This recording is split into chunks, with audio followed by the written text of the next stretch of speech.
اقتصاد اسلامی کا جو دوسرا رکن ہے وہ محدود معاشی آزادی ہے. تو اسلام ہر طرح کی جو مطلق، ہر طرح سے جو مطلب ایک طرح کی جو مطلق آزادی ہے، لبرلزم کی طرح مطلق آزادی پر اسلام یقین نہیں رکھتا، نہ اس کی طرف دعوت دیتا ہے، بلکہ اسلام کے ہاں انسان جو ہے وہ اللہ تعالیٰ کا بندہ ہے، اور کمیونزم کی طرح جو ہے وہ اس کی آزادیوں کو روندنے اور کچلنے کی بات بھی نہیں کرتا، بلکہ ایک مخصوص میدان میں، ایک وسیع میدان میں اختیار اور آزادی دیتا ہے تاکہ وہ انسان جو ہے وہ زمین کے آباد کاری کے اپنے فطری وظیفے کو انجام دے سکے، اور اسی طریقے سے بحیثیت مسلمان اپنے شرعی کام یعنی اللہ تعالیٰ کی عبودیت کو بجا لائے،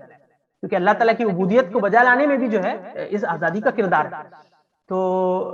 میں نے یہاں پہ فطری وظیفے اور شرعی وظیفے میں فرق کیا ہے، کیونکہ آپ دیکھیں گے کہ اقتصاد اسلامی پر لکھی گئی بہت ساری کتابوں میں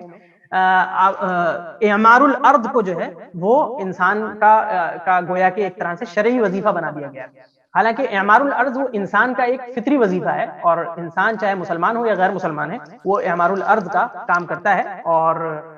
یعنی زمین کی آباد کاری کا کام کرتا ہے، بڑی بڑی جو ہے سیولائزیشنز کا قیام کرتا ہے،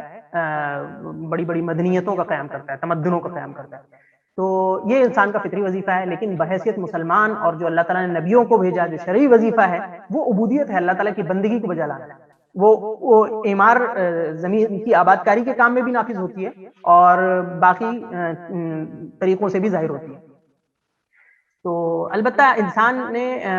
اسلام نے آزادی کو محدود کرنے کے لیے کچھ ضابطے متعین فرمائے ہیں، یعنی ایک میدان میں اس کو آزادی دی ہے اور اس کے اندر ضابطے ہیں. یہ معاشی سرگرمی مشروع ہو، جیسا کہ ملکیت کے سلسلے میں ہم نے حلال و حرام کی تفریق کا ذکر کیا. ریاست کو جو ہے معاشی سرگرمی کی نگرانی کا حق حاصل ہے. تو اسی طریقے سے شرعی واجبات رکھے ہیں اسلام نے محدود معاشی آزادی کے اندر. اور مزید ویڈیوز کو دیکھنے کے لیے آپ ہمارے YouTube چینل کو سبسکرائب کریں. فجزاکم اللہ خیرا.